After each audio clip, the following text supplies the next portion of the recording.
Salve, salam, dan salam sejahtera untuk saudara-saudara terkasih umat Allah dimanapun Anda berada. Senang sekali kita berjumpa dalam acara Bincang-Bincang Rohani dari Studio Komsos, Gedung Katolik Center lantai 3. Dengan topik kita hari ini adalah tentang perayaan Minggu Sabda Allah tahun 2024. Maka saudara-saudari terkasih telah bersama kita di sini di studio, yaitu Ketua Komisi Kerasulan Kitab Suci, suster yang sangat cantik, yaitu Suster Petronella Borukaroka SSI. Halo Suster. Halo. Apa kabarnya Suster? Baik, luar biasa. Wis, tetap semangat walaupun sudah kemana-mana ya Suster ya. Baik, Suster. Tadi kita di awal sudah hantaran bahwa tema kita hari ini adalah tentang Hari Minggu Sabda Allah. Dan bertepatan pada tanggal 21 Januari 2024 juga kita rayakan Hari Minggu Sabda Allah ini, Suster. Nah, sebelum kita masuk nih Suster langsung ke tema kita ya. Masih penasaran tentunya, kapan sih Suster ini dimulai peringatan Hari Minggu Sabda Allah ini sendiri? Baik Kak Nova dan semua umat Allah yang terkasih. Jadi pada tanggal 10 Januari tahun 2020, Lembaga Biblika Indonesia mengirimkan surat kepada Yang Mulia Bapak Uskup kita, Monsignor Cornelius Sipayung. Ada surat apostolik Paus Fransiskus tentang Aperioris yang dikeluarkan pada tanggal 30 September 2019 pas bertepatan dengan peringatan Santo Hieronymus yang sangat kita kenal dengan moto yang luar biasa, tidak mengenal kitab suci, tidak mengenal Kristus. Jadi surat apostolik ini berisi penetapan tentang hari Minggu Sabda Allah yang dibuat pada minggu ketiga setiap tahunnya. Oke, lalu kenapa Suster minggu ketiga pada masa biasa itu menjadi penentuan tanggal perayaannya Hari Minggu Sabda Allah ini, Suster? Iya, jadi ini awal tahunnya. Iya. Setelah hari misi, Kak Nova di KKI pasti tidak lupa dengan itu. Lalu hari Minggu Sabda Allah. Ada beberapa alasan mengapa di minggu ketiga masa biasa itu ditetapkan sebagai hari Minggu Sabda Allah. Alasan pertama adalah pada minggu ketiga itu isi bacaan. Kalau kita lihat nanti bacaan Injil pada tanggal 21 ini, Injil Markus, bab 1 ayat 14 sampai 20, pemirsa bisa nanti dibaca ya. Di situ adalah awal mula Yesus tampil di Galilea, memulai pewartaannya. Maka sangat cocok sekali juga menjadi permulaan pemberitaan Injil yang akan diteruskan nanti oleh gereja atau liturgi. Itu alasan yang pertama. Alasan yang kedua menyangkut ekumenis. Apa itu Suster? Iya, jadi minggu-minggu ini adalah minggu pekan doa sedunia untuk kesatuan seluruh umat Kristen. Jadi tahun ini mungkin hari keempat ya, hari keempat pekan doa sedunia. Jadi ada tema pekan doa sedunia tahun ini, yakni kasihilah Tuhan Allahmu dengan segenap hatimu. Jadi ini diambil dari Injil Lukas bab 10 ayat 27 tentang hukum kasih. Jadi ini ditekankan bagaimana dengan bacaan ini kita semua akhirnya mampu untuk saling mengasihi dan menjadi satu. Ini menjadi alasan. Jadi sabda Allah yang didengarkan akan menunjukkan jalan yang perlu kita ikuti untuk bisa mempersatukan kita. Jadi kita semua sebagai pengikut Kristus adalah satu dalam Kristus. Jadi sangat cocok sekali di Minggu Sabda Allah berdekatan dengan Pekan Doa Sedunia. Jadi kita semua sebagai pengikut Kristus dengan disemangati oleh sabda Tuhan membangun kesatuan. Oke. Kira-kira begitu, Wow. Kak Nova. Jadi kira-kira ada 2 alasan ya Suster ya mengapa ditetapkannya minggu ketiga masa biasa. Jadi terkait pada bacaannya dan juga terkait juga pada pekan doa sedunia. Dan hari Minggu Sabda Allah ini juga dirayakan juga sedunia ya Suster ya. Sedunia. Oke, Ya, jadi benar-benar sedunia. untuk kesatuan umat Kristiani seluruh dunia. Jadi bukan hanya Indonesia, tapi ataupun sedunia. hanya Keuskupan Agung Medan saja ya. Ternyata juga seluruh dunia merayakan Hari Minggu Sabda Allah ini. Iya, betul. Sangat menarik, terima kasih Suster. Lalu apa yang melatar belakangi Hari Minggu Sabda Allah ini Suster? Sebab ini kan secara internasional ya, sedunia ya. Tapi di Indonesia sendiri kita punya yang namanya BKSN. Bulan Kitab Suci Nasional. Nah, ini gimana nih, Suster? Iya. Jadi penetapan Hari Minggu Sabda Allah ini juga ada beberapa alasan. Oke. Yang pertama adalah memang usulan dari umat Allah yang juga memiliki kerinduan agar di dalam seluruh gereja dunia dirayakan Hari Minggu Sabda Allah secara bersama. Jadi di seluruh dunia kita rayakanlah Hari Minggu Sabda Allah ini. Pastilah setiap pribadi-pribadi, komunitas-komunitas ya tetap membaca kitab suci. Betul. Tetapi diberikan satu momen supaya kita diingatkan semua untuk membaca kitab suci ini. Ini salah satu alasan. Alasan kedua memang kesadaran betapa pentingnya kitab suci. Iya, Dokumen De Verbum sudah mengingatkan itu, mengajak seluruh umat supaya lebih dekat dengan kitab suci, mencintai, dengan setia membaca, menghidupinya. Dengan demikian, ya diharapkan nanti umat Allah itu dapat mengalami keselamatan. Karena dengan kita tekun membaca kitab suci sebagai dasar dari iman kita, ya kita semakin mencintai Tuhan, ya maka kita juga akan mengalami keselamatan. Seperti kata Hieronymus kembali, tidak mengenal kitab suci, tidak mengenal Kristus. Tadi memang sedikit sudah Suster bahas sampaikan ya. Nah, mungkin lebih jelasnya nih Suster, apa yang sebenarnya gereja harapkan dengan adanya HMSA atau Hari Minggu Sabda Allah dengan BKSN sendiri? Ya, baik Kak Nova. Memang kalau dipikir-pikir Indonesia ini luar biasa ya. Mengapa Khusus luar ya? biasa? Satu bulan sudah dikhususkan sebagai bulan kitab suci nasional. Dan ini dunia juga memberi waktu pada minggu ketiga Januari itu Hari Minggu Sabda Allah. Jadi sudah bertambahlah waktu kita, mau tidak mau ya, bertambahlah waktu kita untuk membaca kitab suci. Mungkin kalau nggak ada momen begini bisa lupa. Tapi dengan adanya, nanti ada juga pendalaman, nanti akan kita lihat, mau tidak mau kita membaca kitab suci. Jadi ada memang umat bertanya. Jadi kalau misalnya ini ada Hari Minggu Sabda Allah, Suster, BKSN bagaimana? Apakah hilang? Oh, tidak hilang sama sekali. Justru ini lebih bagus, diperkuat lagi karena semakin banyak waktu kita untuk perayaan atau membaca kitab suci ini. Ya, begitu dia. Oke. Baik, lalu Suster, kalau kita ingat ya bahwa dalam BKSN itu selalu ada temanya. Nah, kalau di Hari Minggu Sabda Allah ini apakah juga punya tema khusus gitu, Suster?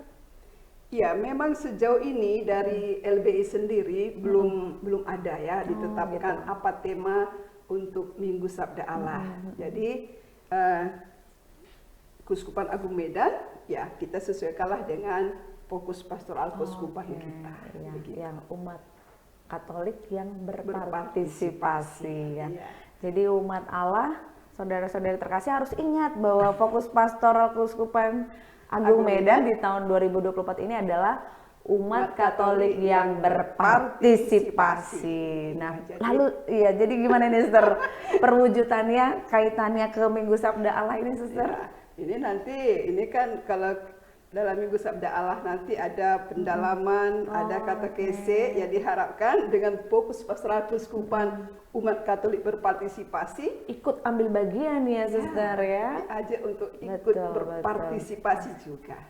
Baik, sangat menarik. Jadi lanjutan lagi nih Suster. Jadi dengan adanya hari Minggu Sabda Allah ini sendiri, sebenarnya tadi memang sudah dijelaskan sedikit apa yang diharapkan kembali oleh gereja. Mungkin ada sesuatu harapan khusus gitu yang diharapkan gereja secara universal, apakah mungkin dari Bapak Paus sendiri, karena ajakan untuk seluruh umat Katolik yang ada di dunia. Iya, baik. Jadi ini adalah dokumen ya, apostolik ini itu. Yang tadi ya, iya.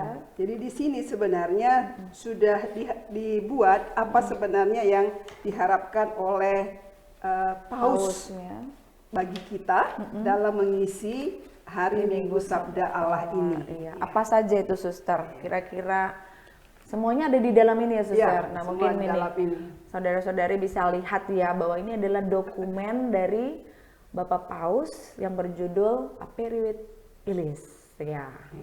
Jadi di sinilah semuanya berisikan ajakan-ajakan dari Bapak Paus yang bisa kita lakukan di hari Minggu Sabda Allah ini. Ya, di antaranya. Titik dua ya. Mungkin kalau membaca kan nggak sempat lagi ya, Suster ya. Mungkin Suster yang langsung memberikan apa poin-poin penting yang Bapak Paus sampaikan kepada kita.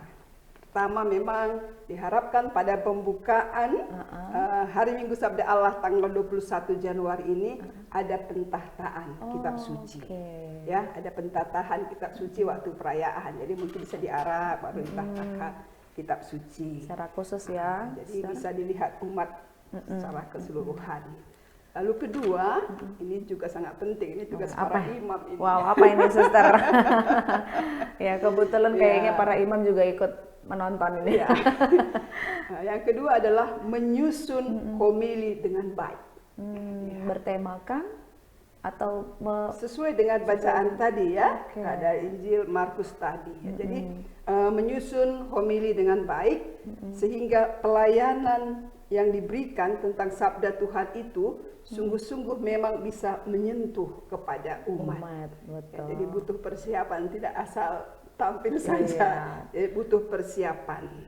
Nah, sehingga sungguh-sungguh nanti umat itu paham apa yang disampaikan. Jadi dengan homili yang disampaikan oleh para imam bisa akhirnya menumbuhkan semangat ya bagi para umat yang mendengarnya. Lalu yang ketiga, pelantikan para lektor. Jadi selama ini para pembaca atau lektor itu kan ya pokoknya siapa mau. Iya, atau ditunjuk-tunjuk. Ditunjuk. Gitu ya. Nah, ini tidak. Kita diingatkan dengan ini. Lektor itu harus dilantik.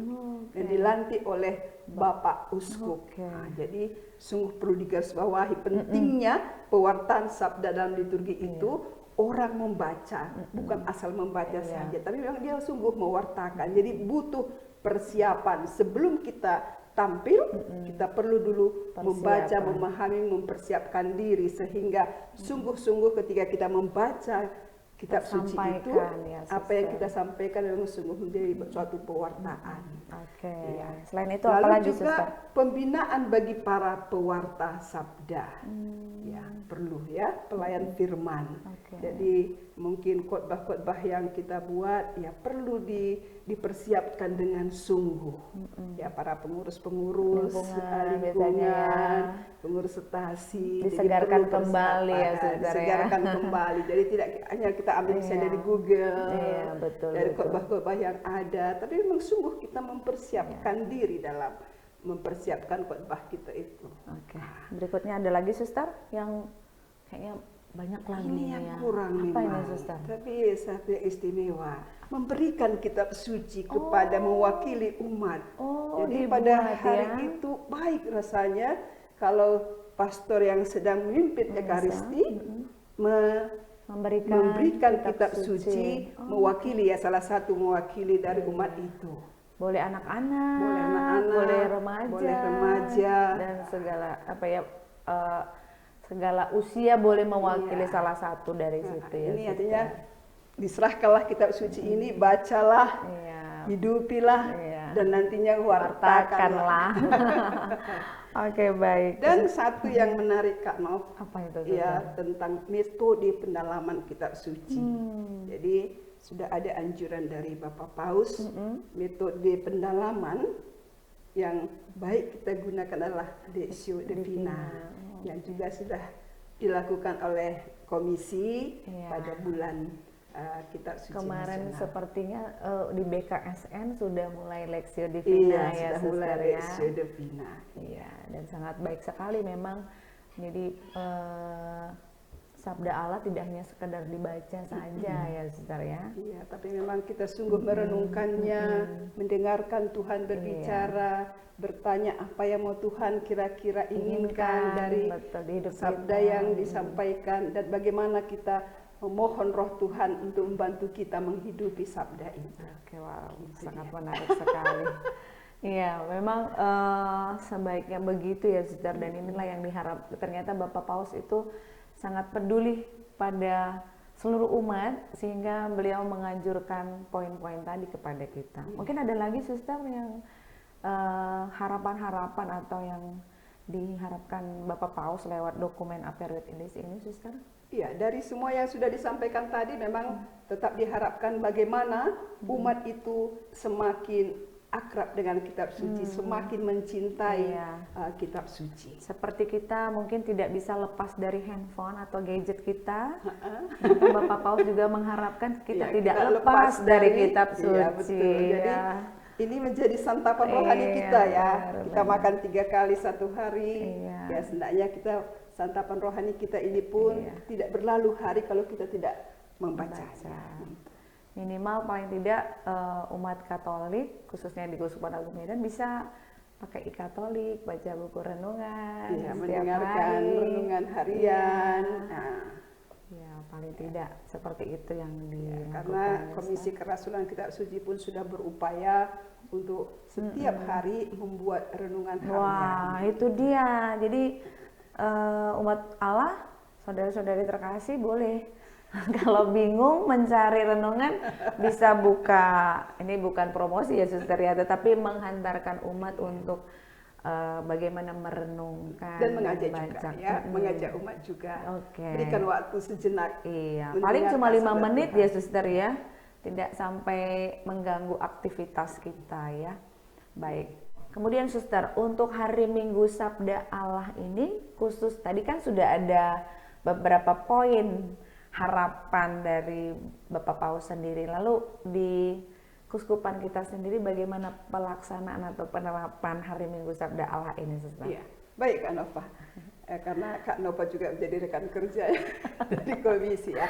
Jadi begitu surat dari LBI datang, kita langsung menanggapi ya. Setelah kami berbicara dengan Bapak Uskup, lalu Bapak Uskup menganjurkan supaya komisi meringkas semua bahan itu dan mengirimkan ke para pastor paroki. Jadi tahun 2020 itu langsung kita lakukan, mengirim bahan itu, diharapkan para parokus itu juga menyampaikan kepada umat. Tahun 2021 itu kita buat kegiatan ya, bersama dengan Komisi KKI ya, karena pas hari misioner hari anak misioner, dengan beberapa kegiatan. Masih ingat Kak No? Masih dong, ada talk show kita buat ya, Suster. Kayaknya tahun depan hari Minggu Sabda lagi harus kita buat lagi, Suster. Iya. Jadi waktu itu kerjasama ya. Tahun 2022 itu khusus untuk para pengurus yang lomba berkhotbah, supaya para pengurus kan semakin akrab dengan kitab suci ya.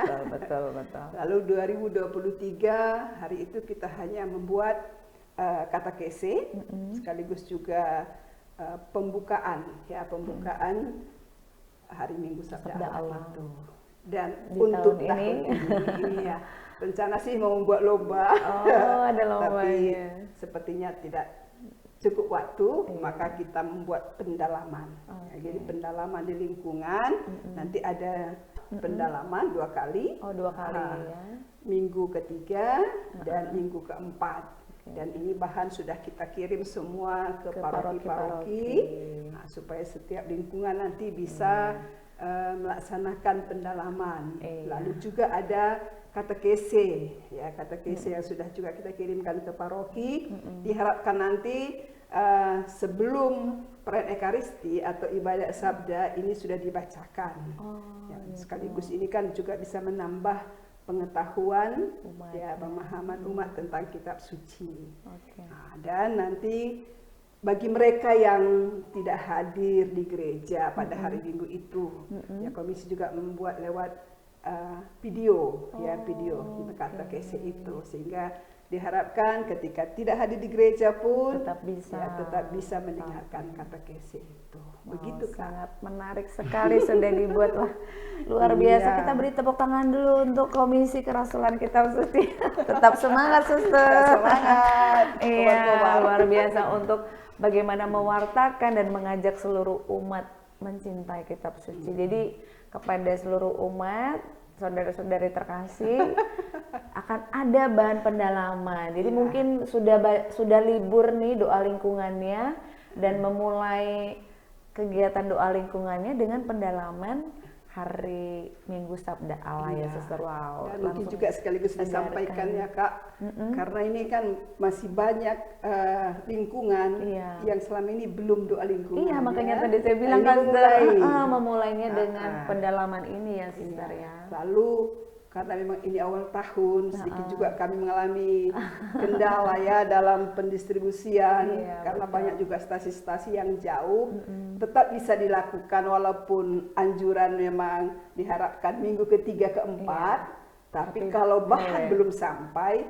tetap nanti bisa dilanjutkan pada bulan awal Februari. Tidak apa-apa Tidak apa-apa. Tapi kalau bisa ini tetap dilaksanakan pendalaman Minggu Sabda Allah. Baik, terima kasih Suster. Jadi semakin kita tambah informasi juga nih, karena langsung Ketua Komisi Kerasulan Kitab Suci ini. Baik Suster, masih semangat ya Suster ya. Nah, terkait dengan fokus Pastoral Keuskupan Agung Medan tahun 2024 ini adalah umat Katolik yang berpartisipasi. Nah, apakah untuk tema Hari Minggu Sabda Allah di Keuskupan Agung Medan ini mengambil juga dari fokus pastoral ini, Suster? Iya. Oh, tentu ya. Tentu Kak ya. Karena dari LBI belum ada tema khusus, maka kita mengambil dari fokus pastoral keuskupan kita. Nah, kalau boleh tahu lengkapnya itu seperti apa bunyi tema Hari Minggu Sabda Allah ini, Suster? Temanya agak berbeda dengan BKSN ya. Biasanya BKSN umat Katolik berpartisipasi seturut Sabda Allah. Selalu ada kata seturut Sabda Allah ya, Suster ya. Tapi kali ini sedikit berbeda. Apa itu bedanya, Suster? Jadi tema Hari Minggu Sabda Allah untuk tahun ini adalah umat Katolik berpartisipasi sebagai pendengar dan pelaku Sabda Allah. Oke, coba kita ulangi bersama ya Suster ya, supaya umat Allah dan saudara-saudari terkasih yang menonton acara ini bisa mengingatnya. Jadi kita ulangin bersama-sama, tema Hari Minggu Sabda Allah tahun 2024 ini adalah umat Katolik berpartisipasi sebagai pendengar dan pelaku Sabda Allah. Wow. Semoga kita bisa menjadi pendengar dan pelaku Sabda Allah. Wow, terima kasih Suster. Nah, jadi terkait tema dan tadi Suster sudah menyampaikan bahwa adanya pendalaman di doa lingkungan ya. Lalu ada juga katekese ya Suster ya. Nah, ini bentuk katekese-nya seperti apa, Suster? Untuk katekese pertama kita akan mencoba mendalami tentang surat-surat Katolik. Mungkin ini jarang dibaca juga ya, atau mungkin ya jangan-jangan umat kita juga tidak mengenal apa itu surat Katolik gitu ya, Suster ya, dalam kitab suci ya. Tapi baguslah supaya nanti bisa tahu, oh ini rupanya surat Katolik. Ya, jadi berapa surat Katolik juga nanti supaya umat tahu. Tetapi untuk katekese pertama kita akan mencoba untuk memahami secara singkat tentang surat-surat Katolik. Dan katekese yang kedua nanti akan dipahami tentang apa itu Sabda Allah. Ya, apa itu Sabda Allah? Karena katanya kenal maka sayang. Kenal maka tak sayang. Kenal maka sayang ya. Maka dikenali dulu apa itu Sabda Allah. Lalu apa manfaat sabda Allah itu dalam hidup kita? Dan bagaimana kita bersikap supaya sungguh-sungguh memang kita memahami ajaran itu dengan benar. Nah, jadi itulah yang akan kita jelaskan dalam katekese yang kedua. Oke, jadi katekese ini terbagi dalam dua kali, yaitu tadi memahami tentang surat-surat Katolik yang ada dalam kitab suci, dan kemudian bagaimana memahami apa itu sabda Allah. Oke, baik, sebagai penutup suster, nah akhirnya sudah di penutup kita ya. Di penutup ini apa ini pesan suster kepada seluruh umat Katolik khususnya yang ada di Keuskupan Agung Medan terkait pada hari Minggu Sabda Allah tahun 2024 ini? Ya, baik. Bagi seluruh umat Keuskupan Agung Medan khususnya, ya, dalam Minggu Sabda Allah ini mari kita membuka hati kita, semakin berpartisipasi, membiasakan diri untuk membaca kitab suci, dan mari kita jadikan sabda Tuhan itu menjadi pedoman dalam kehidupan kita, supaya kita juga dapat mengalami sukacita dalam kehidupan kita dan juga mengalami keselamatan. Amin. Terima kasih banyak Suster Petrus. Terima kasih banyak sudah Kak hadir Nova di studio Komsas, dan tetap semangat. Tapi sebelum kita tutup Suster, kita ajak dulu para saudara-saudari umat Allah yang terkasih untuk tepuk kitab suci ya Suster ya. Oke, kita semua ambil atau lihat dulu kami lalu nanti diperagakan ya. Baik, kita coba tepuk kitab suci, dipahami, dihidupi, diamalkan, diwartakan. Oke, sekali lagi kayaknya Suster biar lebih semangat. Bersama kita semua, ayo kita sama-sama tepuk kitab suci, dipahami, dihidupi, diamalkan, diwartakan. Baik, terima kasih untuk kebersamaan kita pada hari ini, dan saya Nova Florentina dan juga saya Suster Petronella Burukaro KSCC. Kami undur diri dan sampai jumpa. Tuhan memberkati. Bye-bye.